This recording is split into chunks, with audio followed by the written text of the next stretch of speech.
नमस्कार, मैं रिया त्रिपाठी और आप देख रहे हैं सहारा हरियाणा के साथ साथ हरियाणा जागृति 24। इस समय आप ये नज़ारा लक्ष्मी नगर से देख पा रहे हैं, जहां मैं आपको बता दूं दहिया मेडिकोज है और यहां आयुर्वेदाचार्य डॉक्टर सुमन है, जो हर तरह की आयुर्वेदिक और एलोपैथिक जो है इलाज लोगों का किया जाता है। दवाइयाँ दी जाती हैं दोनों तरह से, जिस प्रकार से भी किसी मरीज़ को या जो पेशेंट यहाँ आता है उसको जिस प्रकार की दवाइयों की नीड होती है वो दी जाती है। और एक खास बात लक्ष्मी नगर के लोगों के लिए, उन्हें दूर जाने की जरूरत नहीं है, पास में ही वो आ सकते हैं और डॉक्टर से कंसल्ट करने की, परामर्श लेने की कोई भी फीस नहीं है, वो निःशुल्क है। आप लोगों के लिए ये एक राहत की बात है।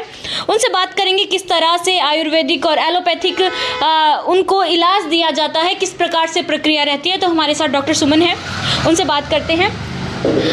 सबसे पहले मैम, सहारा हरियाणा में आपका बहुत बहुत स्वागत है। धन्यवाद मैम, जिस तरह से ये चेकअप यहाँ किया जाता है आयुर्वेद और एलोपैथ दोनों तरीके से, एक बार उसके बारे में बताइए। मैम, यहाँ पे लोगों का निःशुल्क चेकअप किया जाता है।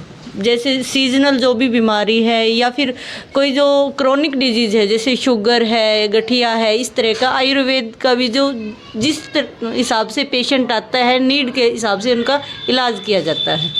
अच्छा, आप आयुर्वेदाचार्य हैं और आप क्या मानती है जो आयुर्वेदिक तरीके से इलाज किया जाता है और एलोपैथिक दवाइयाँ देके, तो उसमें कितना फ़र्क मानती है? कौन सा लंबे टाइम टिकता है या कौन सा जो इलाज है वो लोगों के लिए ज़्यादा बेहतर होता है?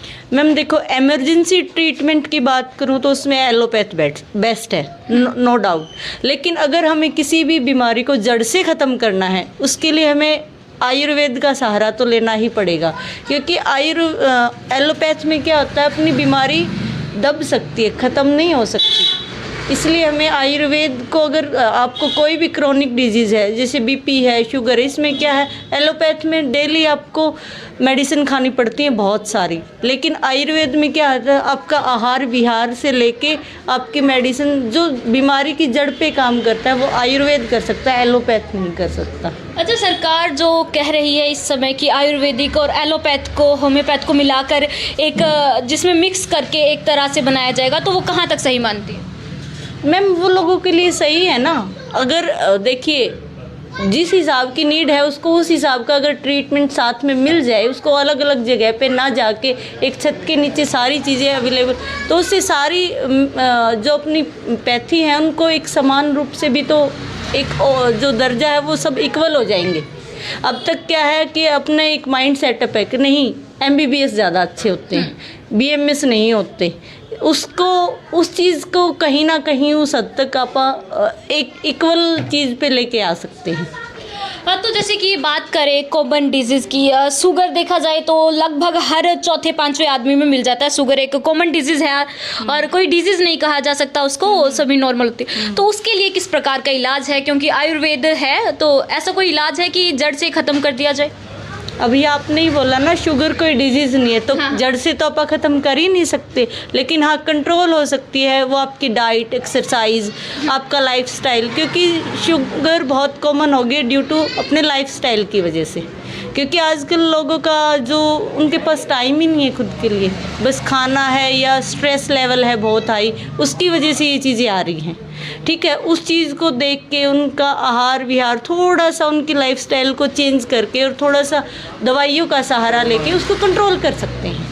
अच्छा, कोरोना को लेकर क्या कहेंगे? कोरोना पीछे हुआ था तो बहुत जो इफ़ेक्ट है बॉडी में, कई ऐसे हैं जिन पे इफ़ेक्ट अभी भी देखने को कहीं ना कहीं मिलते हैं। मैम, कोरोना मोस्टली उन लोगों को ज़्यादा इफ़ेक्टिव है जो ऑलरेडी किसी ना किसी डिजीज़ से पहले से लड़ रहे थे, कि जैसे शुगर है, किडनी पेशेंट है, उनको ज़्यादा इफ़ेक्ट है।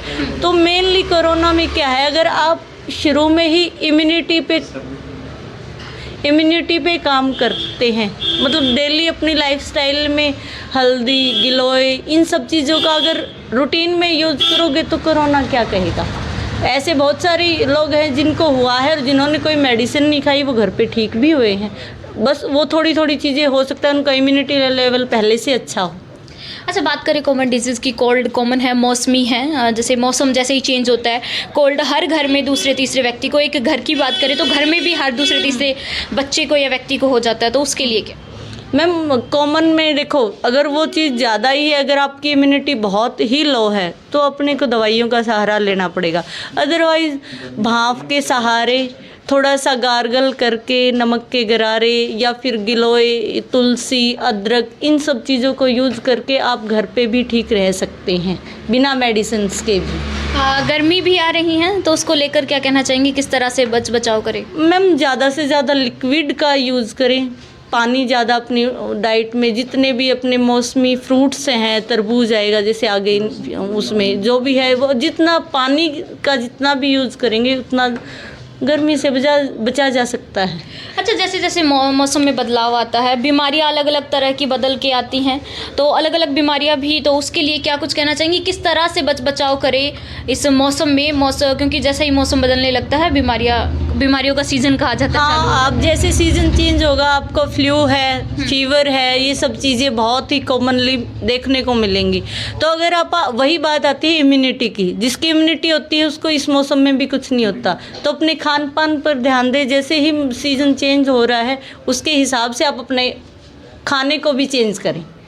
अच्छा, खास तौर पर महिलाओं के लिए क्या कहना चाहेंगी, क्योंकि कई जो रोग होते हैं महिलाओं के अलग होते हैं आदमी से, तो उसके लिए क्या कुछ कहना महिलाओं के लिए मैम, मोस्टली महिलाओं में एनीमिया जो कॉमन डिजीज़ है, क्योंकि वो लोग अपनी हेल्थ का इतना ध्यान नहीं रखती, कैल्शियम की कमी, वो मल्टीविटामिन्स वगैरह कुछ भी नहीं लेती, या दूध है, अपनी लाइफस्टाइल में अगर वो चीज़ों को, इन चीज़ों पे थोड़ा सा ध्यान दे तो वो ठीक रह सकती हैं। और थोड़ा फिर बात वही आती है इम्यूनिटी पे। जी, अगर कोई आपसे मिलना चाहता हो, कंसल्ट लेना चाहता हो, तो किस प्रकार से क्या कुछ? अगर कोई मिलना चाहता है तो मैं मोस्टली अभी इवनिंग में 5 to 8 Lakshmi Nagar Dahiya medicos पे अपनी OPD देती हूँ, तो यहाँ मिल सकते हैं।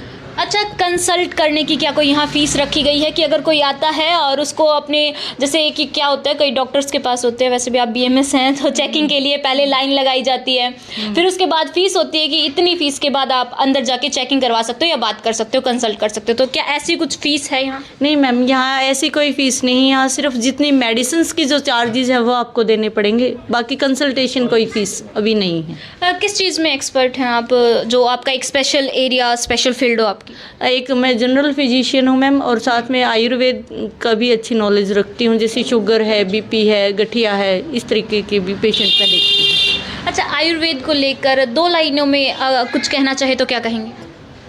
आयुर्वेद को लेकर अगर मैं कहूँ तो स्वास्थ्य से स्वास्थ्य रक्षणम आतुर विकार परशमनम से, मतलब स्वस्थ व्यक्ति के स्वास्थ्य की रक्षा करना और जो बीमार है उसको ठीक करना, यही आयुर्वेद है। अच्छा, आयुर्वेदिक जो इलाज होता है उसका समय लंबा होता है, तो लोगों में इतना पेशेंस नहीं होता है। मैम, जैसे अभी बात हुई थी अपनी कोरोना को लेके, तो जब लोगों ने ये चीज़ देखी कि एलोपैथ ठीक है, अपने पास वैक्सीन आ गई है, सारी चीज़ें हैं, लेकिन फिर इस दौरान में ये पता चला कि आयुर्वेद औषधियों का महत्व क्या है, तो अब वो चीज़ें शायद पहले से जागरूक हो रही हैं, वो पेशेंस भी आएगा। देखो, अब मैं तो ये कहूँगी कि आयुर्वेद स्लो नहीं है, फास्ट है। अगर आपकी 5 साल की बीमारी को महीने भर में अगर रिजल्ट देना शुरू कर देता है तो स्लो कहाँ से हुआ? उसने 5 साल तो नहीं लिए ना, एटलीस्ट 15 से 20 दिन तो देखो आपकी उस चीज़ को कम करके तभी तो आपको रिकवर होने में इतना टाइम तो देखो चाहिए। चलो ठीक है, ये हमारे साथ डॉक्टर सुमन थी जिनसे हमने आपकी बातचीत करवाई। आयुर्वेदाचार्य जो आयुर्वेदिक फील्ड में है, एक्सपर्ट है और फिजिशियन भी हैं, यहाँ कॉमन फिजिशियन है, हर तरह की जो दवाइयाँ यहाँ मिलती है और इनसे कंसल्ट करने के लिए कोई भी फीस यहाँ नहीं लगने वाली है। आप लोगों के लिए बहुत ही अच्छी बात है। लक्ष्मी नगर में रहने वाले लोगों को अब दूर जाने की जरूरत नहीं है, यहाँ पास में आपको BAMS कंसल्टेंट आप कर सकते हैं, इनसे बात कर सकते हैं, अपने बारे में जान सकते हैं, किस प्रकार की बीमारी है उसको लेके कंसल्ट भी कर सकते हैं। सिर्फ दवाइयों की यहाँ जो चार्जेस है वो लिए जाते हैं। तो ऐसी ही और भी खबरों के लिए जुड़े रहिए सहारा हरियाणा के साथ। जल्द मुलाकात होगी।